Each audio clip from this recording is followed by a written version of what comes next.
Hello, hello, hello. Welcome. Welcome, welcome, welcome. Welcome to another episode of a Brown King production. I am Nathaniel Thomas Ford. It is a pleasure to be here today with you guys. Today's date, we're in a new month, is April the 2nd, 2024. Oh my gosh, we're in a new month. I am definitely feeling it. I'm actually recording on two devices, so you guys, you're gonna see me going back and forth. So anyway, it is amazing to be here. I hope you're doing well.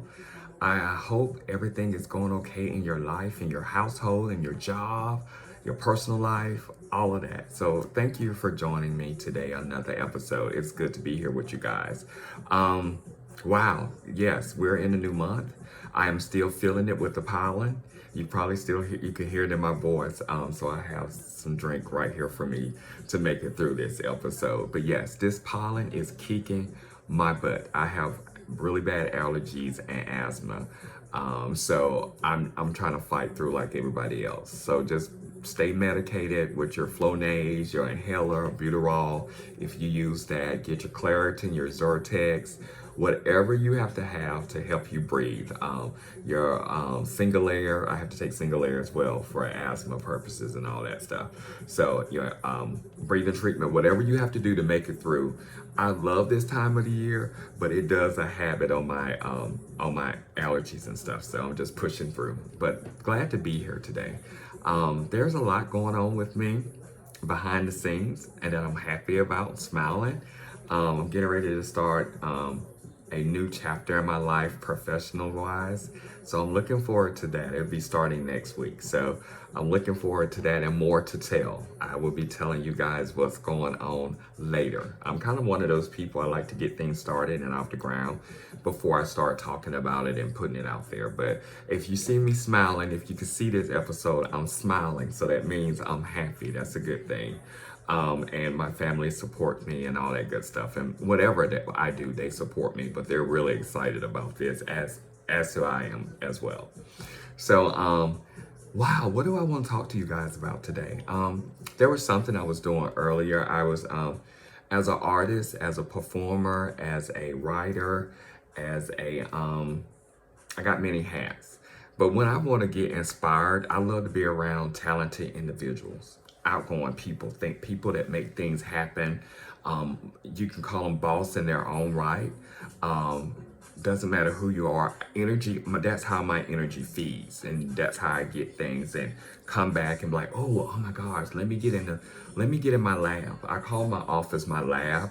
That's where I get to do all of that. And if you can see the background, this is kind of like my safe place, away from the family, away from everybody, where I just get to work on my things, writing, producing, whatever it may be, trainings, whatever. This is why I do it at.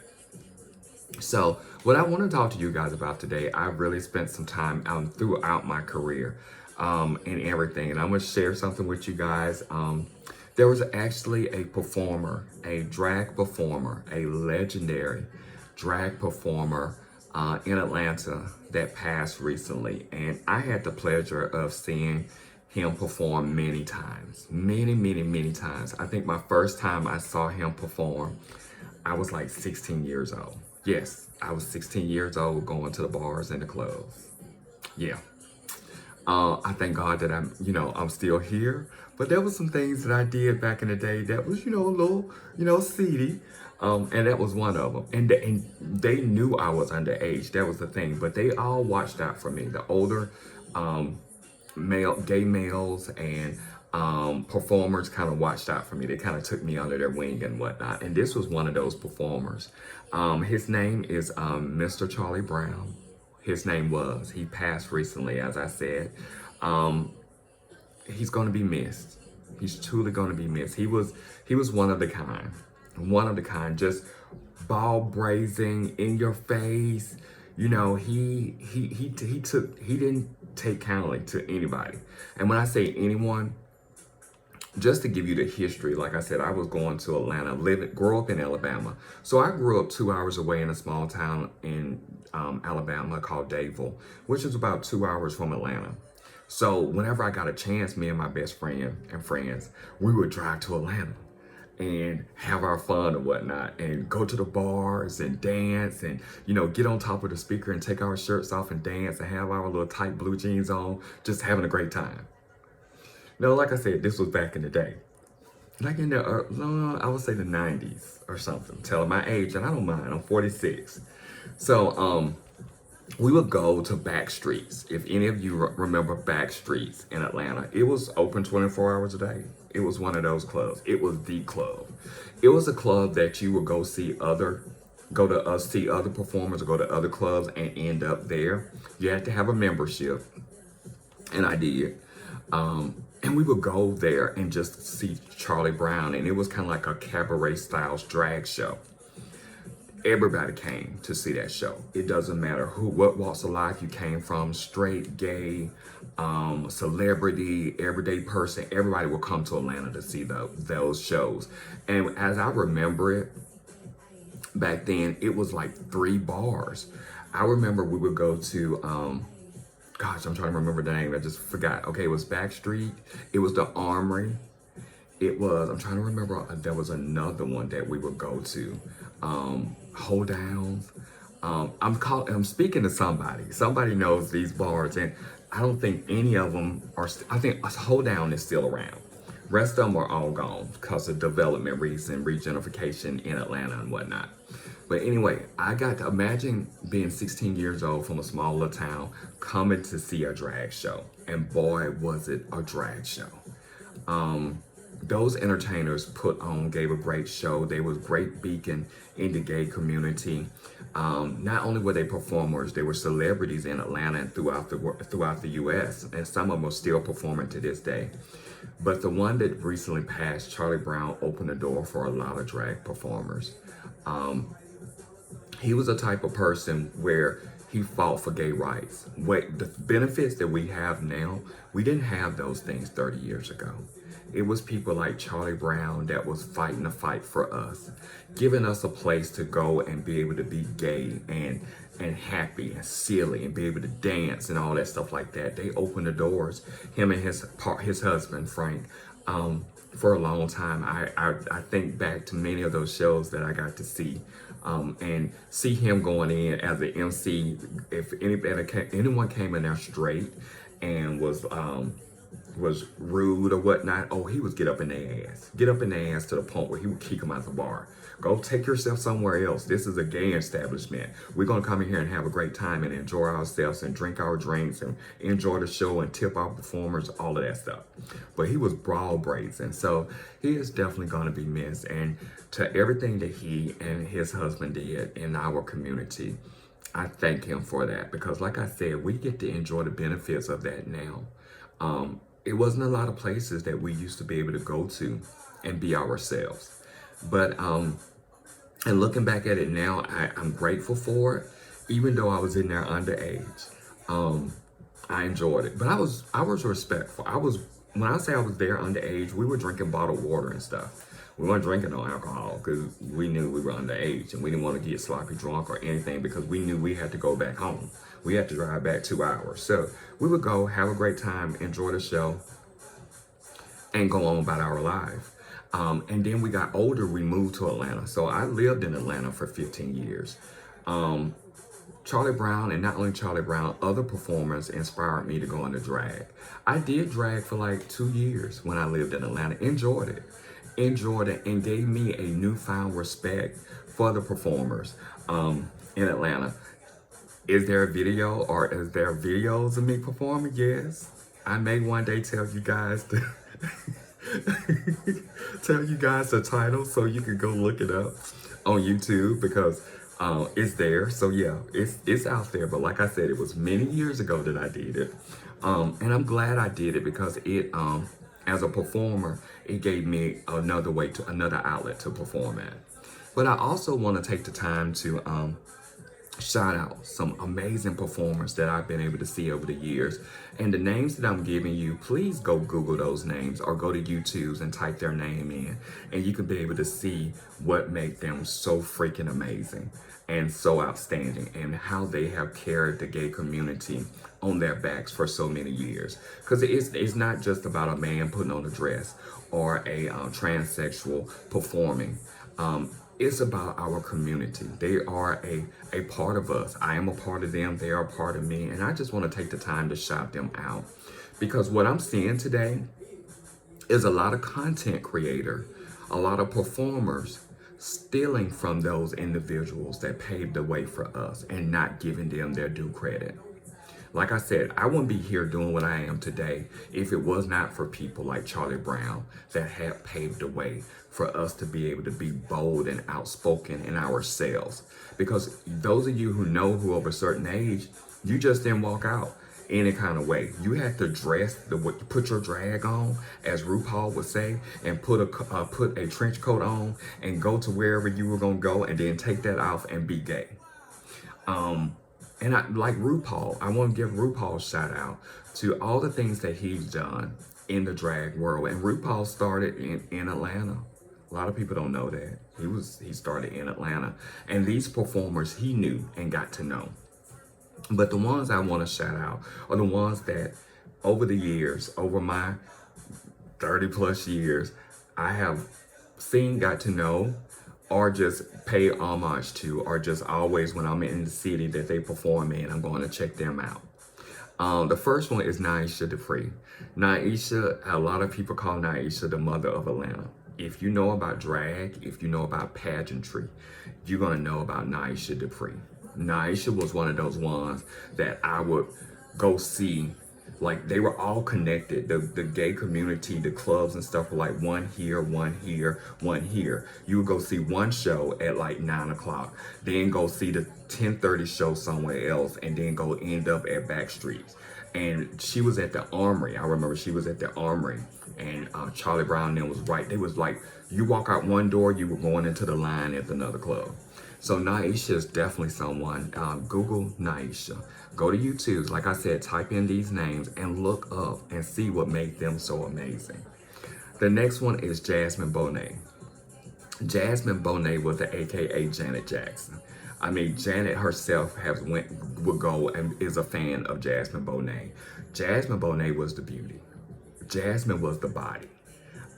If you thought of Janet, you thought of in the drag world, it was her. Jasmine Bonet, and all of these individuals that I'm naming have won pageants, have been ground marshals of parades, and have gay kids or gay mothers. They are mothers or grandmothers or overall mothers in the gay community, where they have taken in young gay men and women and been their mother. And in the gay community, a lot of us are pushed away from our family disown us or don't want to have anything to do with us. So to have an individual like Charlie Brown when he was alive, or Naisha Dupree or Jasmine Bonet take you into their fold and be like a mother-like figure for you is truly amazing. And like I said, a lot of us wouldn't be here today if it wasn't for those individuals. The next person, and you have seen her a lot on television, like on Legendary, is Stasha Sanchez. Stasha is a former Continental. I think she won Continental. Continental is the height of female impersonating pageants or whatnot. There's just men in drag like myself, or a trans woman who is competing in those pageants. And Continental is the height of the height. So check out Stasha Sanchez. She's amazing. Like, she is a small little spitfire. She has won Continental. She's been on Legendary. She's been a Coach model commercial for Coach. Amazing performer. Amazing. I remember when she started. Like, started. Another one is Motion. Motion is a kind of like, I saw her many times at circuit parties. She's a circuit performer. So she performed like high energy dancing all the way for 5 to 7 minutes. Motion, I got to see him many times. Great performer. The next person is Raquel Lord. Oh my God, the rock socking Raquel Lord. Truly amazing, sweet, down to earth, amazing person. Not only are these performers, they compete in pageants, they perform at clubs and bars, they also are part of the ball circuit. Raquel is a house mother, been a mother for Balenciaga, House of Balenciaga, for many, many years. Raquel has won everything it is to win. Will Vogue the house down, will give you a performance. Some of the iconic performances that like I have saved on my YouTube playlist is a lot of her performances. Raquel gives it to you. I remember I watched Raquel for years. Her, Jasmine, Naisha, Nicole Love Dupree, they were all part of a cast that performed at clubs like Legendary Tracks. They performed, I think they're performing now at the Heritage in Atlanta. But Raquel is amazing, amazing, and she is a professional makeup artist. She could beat, oh my God, she can beat your face. If you need males, if you need your makeup done by somebody who's extremely talented, she's been on sets, movies, doing makeup, Raquel is that person to do it. Like, amazing beauty, amazing talent, amazing talent. The next person is Giselle Barbie Royale. I watched her grow up over the years. Like, she's younger than me, like I think about 10 years younger than me, but literally, don't let the age fool you. She has won, she's another former Continental winner. She has won Miss World. She has been, she's a house mother, has won many balls, amazing talent, a natural born singer.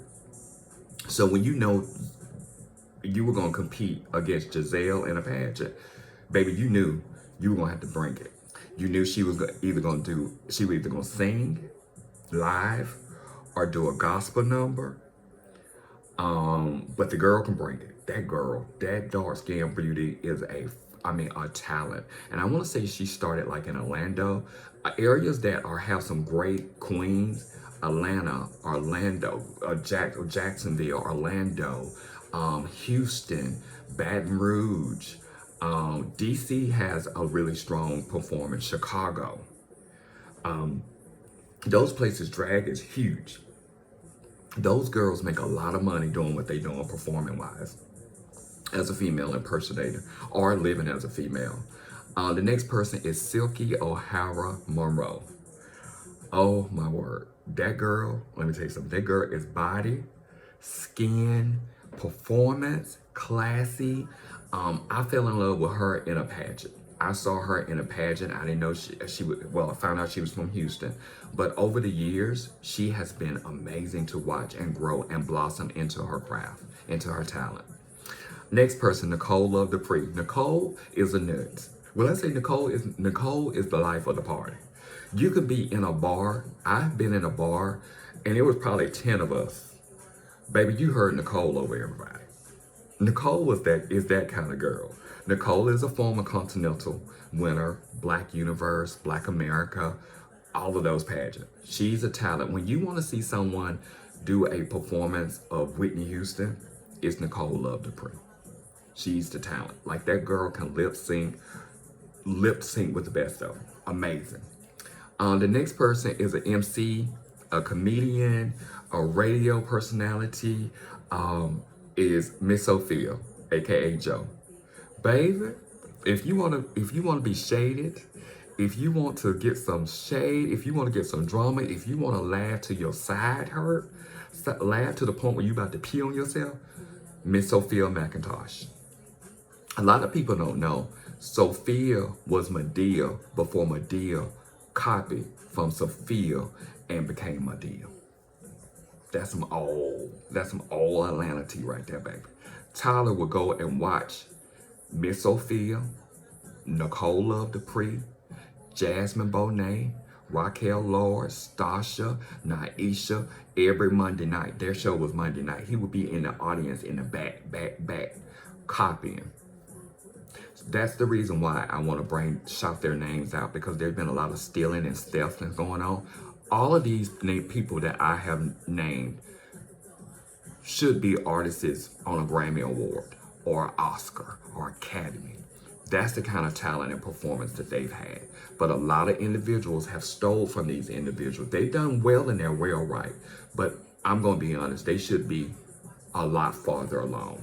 The amount of crap that's been stolen from them, performance-wise. But Sophia, baby, go back and go to YouTube, type in Miss Sophia McIntosh. Baby, you gonna holler.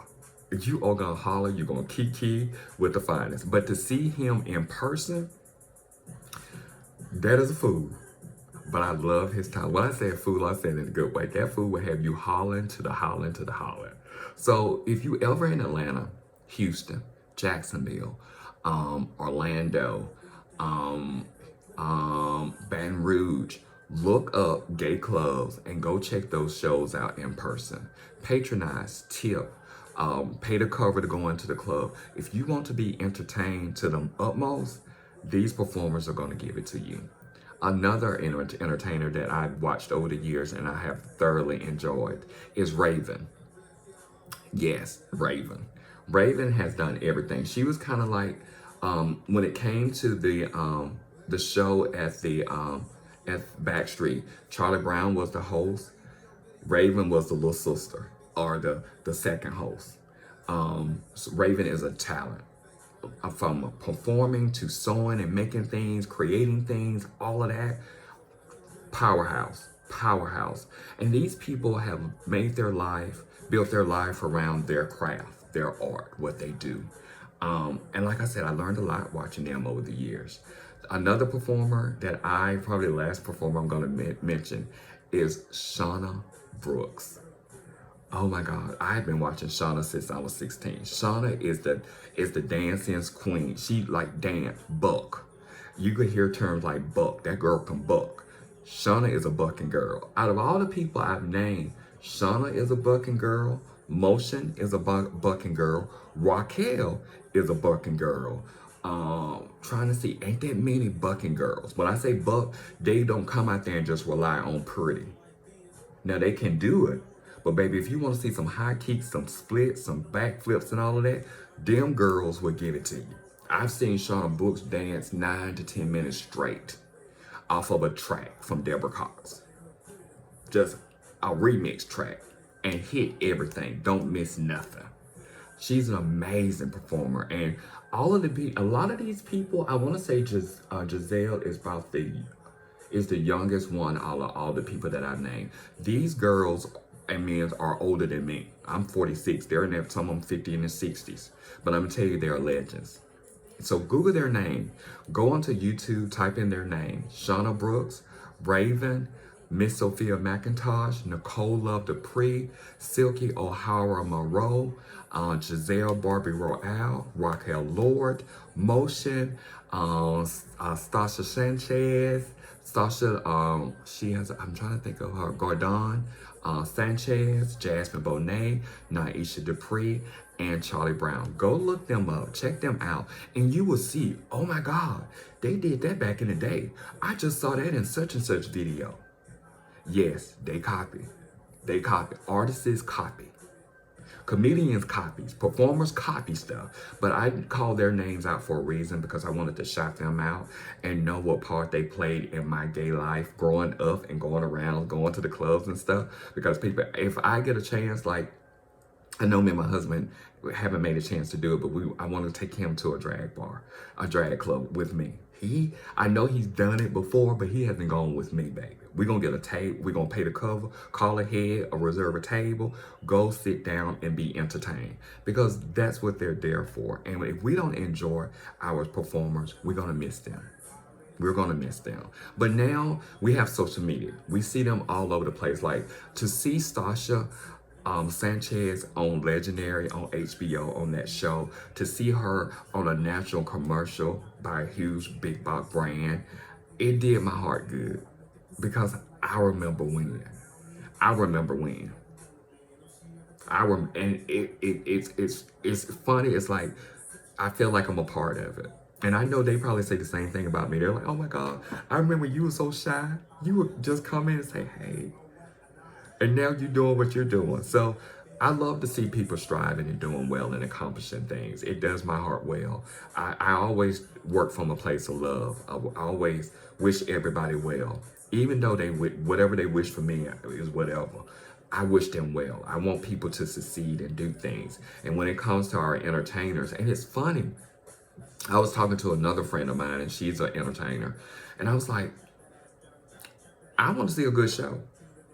I'm getting tired of paying and going to these concerts and not getting what I paid for. I'm like, I want a refund. And I'm gonna get up and walk out. Oh, on my podcast, I'm gonna mention this bull. But it shouldn't matter where you are. Birmingham, Alabama, Montgomery, Alabama, Atlanta, DC, New York, Texas, San Diego, California, Jacksonville, Florida. You should be able to get you a great show. And me shouting those names out are people I know that when I have never said I want my money back or I was not entertained. They brought it every time. Doesn't matter what was going on in their life. They brought an amazing show. They gave you the illusion of what they wanted you to get. And I thank them for that. Publicly, I want to tell all of them, I thank you for all that you have done for our community, for our world. And we can go back and look at those things, those videos and those performances and all that stuff. Amazing. And there's a lot of stories that go along with that. A lot of history that was made with all of those amazing performers becoming the first this, the first that. Like literally Giselle, I don't think there's a pageant. She just won another pageant, Black America recently. She has won the biggest pageants all the way down to the smallest one. If you're a competitor, if you're a performer, you go for it all. You go for it all. And you represent it well. So, but like I said, I did back in the day for about 2 years. Like I said, I learned and studied the crafts of those individuals that came before me. And when I did it in Atlanta, I enjoyed it. But I'm gonna tell you something, it was one of the hardest things I ever had to do. Because I was a natural performer, a natural dancer, to all of the types of dance for many years. But to be a drag performer, baby, it takes a lot. And like I said, give RuPaul a shout out for what he's done and opening doors for all the queens that came. But before it was RuPaul, baby, you had to perform. You had to go to those little clubs and perform, bars, perform and make a living the best way you could.